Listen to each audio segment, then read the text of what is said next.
नमस्कार।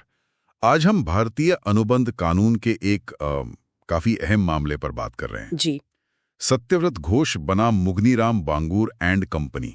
जी ये जी। 1953 का सुप्रीम कोर्ट का फैसला है। हाँ, बहुत महत्वपूर्ण फैसला है ये। हमारे पास सुप्रीम कोर्ट के फैसले का दस्तावेज है और आज हम ये समझेंगे कि ये जो डॉक्ट्रिन ऑफ फ्रस्ट्रेशन है, मतलब अनुबंध का निराश हो जाना, या जिसे धारा 56 कहते हैं भारतीय अनुबंध अधिनियम की। हाँ बिल्कुल, धारा 56।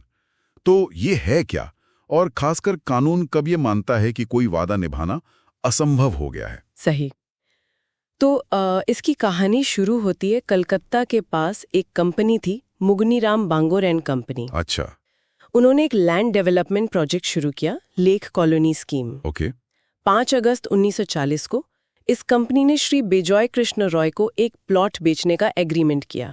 ये अधिकार बाद में खैर सत्यव्रत घोष को मिल गए, जो इस केस में वादी थे, और बयाने के तौर पर 101 रुपए दिए गए थे। और उस एग्रीमेंट में कोई खास शर्त भी थी शायद? हाँ, एक जरूरी शर्त थी कि कंपनी पहले सड़कें और नालियां बनाएगी। ठीक। और जब ये काम पूरा हो जाएगा, उसके 1 महीने के अंदर खरीदार बाकी पैसे देकर रजिस्ट्री करवाएगा। लेकिन सड़कें कब तक बनेंगी?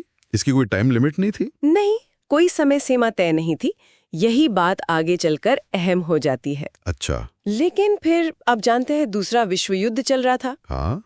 तो नवंबर 1941 और उसके बाद सरकार ने वो डिफेंस ऑफ इंडिया रूल्स के तहत हाँ मिलिट्री इस्तेमाल के लिए इस स्कीम की काफी सारी जमीन को अस्थायी तौर पर अपने कब्जे में ले लिया, जिसे रेक्विजिशन कहते हैं। ओ, मतलब सरकार ने जमीन ले ली अस्थायी तौर पर ही। सही। बिल्कुल। और बस यहीं से पेच फंसना शुरू हुआ। जाहिर है फिर तो सड़कें वड़कें बनाने का काम रुक गया होगा। हाँ, रुक गया। तो फिर नवंबर 1943 में कंपनी ने खरीदार को चिट्ठी लिखी। क्या कहा उसने? उन्होंने कहा कि देखिए, सरकारी अधिग्रहण की वजह से काम तो रुक गया है, पता नहीं कब शुरू होगा। तो 2 रास्ते हैं। या तो आप अपना बयाना वापस ले लीजिए 101 रुपए, और मान लीजिए कि अग्रीमेंट खत्म हो गया, रद्द हो गया। और दूसरा? या फिर जमीन अभी जैसी है उसी हालत में खरीद लीजिए तुरंत, और हम वादा करते हैं कि जब हालात ठीक होंगे युद्ध के बाद, तो सड़कें बना देंगे। और खरीदार का क्या कहना था? सत्यव्रत घोष का? उन्होंने दोनों ही बातें मानने से इनकार कर दिया। अच्छा। वो अड़ गए कि नहीं, अनुबंध जैसे तय हुआ था वैसे ही पूरा किया जाए, और वो इसे लागू करवाने के लिए कोर्ट चले गए। तो मतलब सीधा कानूनी सवाल ये बन गया कि क्या ये जो सरकारी अधिग्रहण हुआ, इसने अनुबंध को निभाना इतना नामुमकिन कर दिया था? हाँ। कि उसे धारा 56 के तहत फ्रस्ट्रेटेड मान लिया जाए, मतलब अनुबंध खत्म माना जाए? उन्होंने तो कहा कि नहीं, अनुबंध निराश नहीं हुआ है, फैसला खरीदार के हक में दिया। लेकिन हाईकोर्ट ने मामला पलट दिया। उन्होंने कंपनी का पक्ष लिया और कहा कि हाँ, ये अनुबंध तो फ्रस्ट्रेट हो गया है। ओह, तो फिर मामला सुप्रीम कोर्ट गया? जी हाँ, सुप्रीम कोर्ट। तो सुप्रीम कोर्ट ने इस असंभव शब्द को और धारा 56 को कैसे देखा? क्या कहा कोर्ट ने? सुप्रीम कोर्ट ने पहले तो ये साफ किया कि धारा 56 का जो दूसरा हिस्सा है, वो इसी स्थिति के लिए है जब अनुबंध करने के बाद कोई ऐसी घटना हो जाए कि उसे निभाना असंभव हो जाए। इसे कहते हैं सुपरवीनिंग इम्पॉसिबिलिटी। ठीक है। और उन्होंने ये भी समझाया कि असंभव का मतलब सिर्फ ये नहीं कि कोई काम फिजिकली नामुमकिन हो गया है। अच्छा, मतलब सिर्फ लिटरल नहीं। कोर्ट ने कहा कि अगर कोई ऐसी अनसोची घटना हो जाए जो अनुबंध के बुनियाद को ही हिला दे, मतलब जिसके लिए वो अनुबंध किया गया था, वो मकसद ही खत्म हो जाए, या दर्शन इतना अव्यावहारिक, मतलब इम्प्रैक्टिकेबल हो जाए कि उसका कोई मतलब ही न रहे, तो उसे भी कानून की नजर में असंभव माना जाएगा। ये तो काफी गहरा मतलब हुआ असंभव का।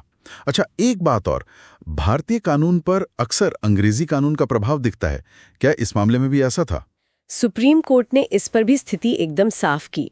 उन्होंने कहा कि देखिए, भारत में जब निराशा या फ्रस्ट्रेशन की बात आती है, तो धारा 56 ही हमारा कानून है, वही लागू होगा। मतलब अंग्रेजी कानून के सिद्धांत वो मददगार हो सकते हैं समझने के लिए।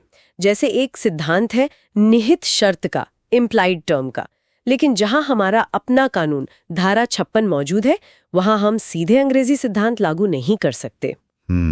और धारा 56 पार्टियों की नीयत पर आधारित नहीं है, ये कानून का एक सकारात्मक नियम है, पॉजिटिव रूल ऑफ लॉ है, ये हालात देखकर लागू होता है। ये महत्वपूर्ण है। अच्छा, एक सवाल और था, जमीन की बिक्री के जो अनुबंध होते हैं, क्या उन पर भी ये फ्रस्ट्रेशन का सिद्धांत लागू होता है? शायद अंग्रेजी कानून में कुछ अलग है। हाँ, ये भी एक अहम बिंदु था। कोर्ट ने स्पष्ट किया कि अंग्रेजी कानून से अलग भारत में संपत्ति हस्तांतरण अधिनियम की धारा 54 है। जी। उसके मुताबिक सिर्फ जमीन बेचने का एग्रीमेंट करने से खरीदार को उस जमीन में तुरंत कोई कानूनी अधिकार या इंटरेस्ट नहीं मिल जाता। ओ, ये तो बड़ा अंतर है। हाँ, तो इसका मतलब ये हुआ कि ऐसे अनुबंधों में भी पार्टियां अपनी अपनी जिम्मेदारियों से बंधी रहती हैं, बिल्कुल सामान्य अनुबंधों की तरह। इसलिए नतीजा ये निकला कि निराशा का सिद्धांत यानी धारा 56 भारत में जमीन बिक्री के अनुबंधों पर भी पूरी तरह लागू होता है। तो फिर इन सब बातों को ध्यान में रखते हुए सुप्रीम कोर्ट का अंतिम फैसला क्या था? क्या अनुबंध निराश हुआ या नहीं? नहीं, सुप्रीम कोर्ट ने कहा कि इस मामले में अनुबंध निराश नहीं हुआ था। क्यों? क्या वजह थी? हाँ, अनुबंध में सड़कें बनाने के लिए कोई टाइम लिमिट नहीं थी। हाँ, ये तो था। दूसरी, ये अनुबंध हुआ था 1940 में। दूसरा विश्व युद्ध तो तब चल ही रहा था, तो युद्ध के कारण मुश्किलें आ सकती हैं, सरकारी दखल हो सकता है। ये कोई बिल्कुल अनसोची बात नहीं थी। मतलब ये अनफोर्सीन नहीं था पूरी तरह से। हाँ, कुछ हद तक अंदाजा लगाया जा सकता था। तीसरी बात, जो सरकारी अधिग्रहण के आदेश थे वो स्थायी नहीं थे, टेम्पररी थे। अच्छा, वो परमानेंट नहीं थे? नहीं। तो इन सब वजहों से कोर्ट ने माना कि हाँ, मुश्किलें जरूर आईं, देरी हुई, प्रदर्शन कठिन हो गया, लेकिन अनुबंध का जो मूल आधार था, जो उसका मकसद था, वो पूरी तरह से नष्ट नहीं हुआ। काम करना मुश्किल हुआ, पर धारा 56 के मायने में असंभव या अव्यवहारिक नहीं हुआ। समझ गया। इसलिए सुप्रीम कोर्ट ने हाई कोर्ट का फैसला रद्द कर दिया और निचली अदालतों का फैसला बहाल रखा, यानी फैसला खरीदार के पक्ष में गया। तो इस पूरी चर्चा से, इस केस से मुख्य सीख क्या मिलती है? क्या बातें ध्यान में रखनी चाहिए?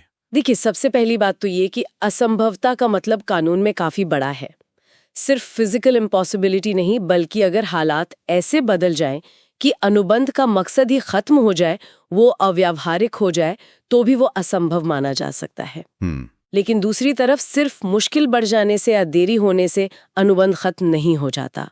आपको ये साबित करना होगा कि जो घटना हुई है उसने सौदे की बुनियाद ही बदल दी है। मतलब फ्रस्ट्रेशन का थ्रेशोल्ड काफी ऊंचा है। बिल्कुल। और तीसरी बात, भारत में धारा 56 ही फ्रस्ट्रेशन का आधार है और ये जमीन के सौदों पर भी लागू होता है। ये बहुत साफ तौर पर सामने आया।